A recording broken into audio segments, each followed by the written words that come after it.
Hello guys, murisei zita ndi Ella King guys. Pane mwenyanda nayo nasi. Nyanda nayo diki. Asi ihombe kuvamwe. Guys, nyanda inayo ndikuti ini ndiri artist, ndiri producer, ndiri beatmaker. So ndikuda kunyatso kuchekesa kune vane ma studio avo vasingakwanisiwo kuita ma beat. Because pane mwana ane ma studio but vasingakwanisi kuita ma beat vachirecord.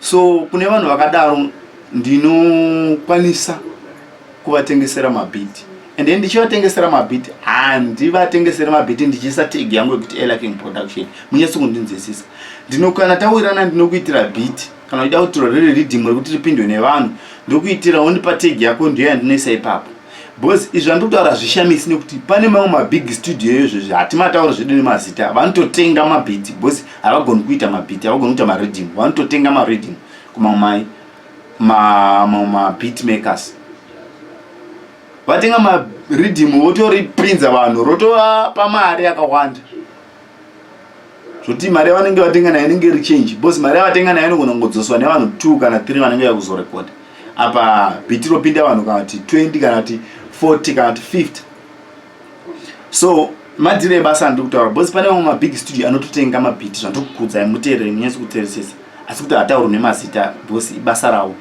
Saka kana uri producer usingakwanisi kuita beat, usingakwanisi kuita rhythm, unouya totaura.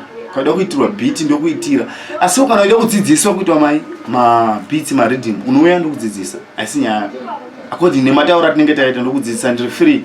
Chero uri kupi? Chero uri kuZimbabwe kana une mari yekungoti ndiri kuire ndibve kuSouth Africa, because ndiri kuSouth Africa ndiko SA. Kana uri kuZimbabwe, uida kudzidziswa uri kuZimbabwe, unondisendera mari ndikauya. Mataura taita angoita. Kana uri Cape Town uri kupi inini ndikanda Pretoria. Kana uri kupi kwese wanenge uri. Ndingotaura uchida kudzidziswa wava perfect. Zvokutogona kuzodarika ini boss mabatiro ako nepfungwa dzako handidzisire. Nungona kutozodarika inini wacho Ella King pano.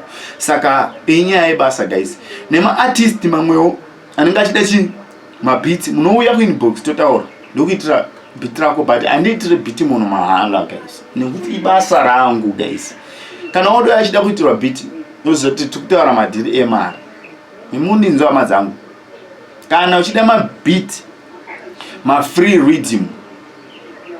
rhythm yakaita vana house amapiano afro gospel handina free handina andaka uploada paYouTube asi kana mida marhythm ezimdanzo mamwe mafree free akapindwa kare ndaka-uploada pachannel yakanzi Big Eagle Music munomaona ipapo achida free musazoya kuinbox muchiti toda mafree ayo anouya kuinbox nzoti anenge achida beat rake rikuitirwa obhadhara kana kuti ndiproducer roda kuitirwa rhythm rekuti ripindwe kustudio kwake but handisi tag yangu kana ndichitira mumwe producer ndinoisa tag yake and hapana anozotaura kuti beat rabva kuna rhythm rabva kuna Ella King kuti beat rabva kuna Ella King hazviko izvo because tinenge tataura tiri isecret yedu isusu chedu kungopusha basa guys.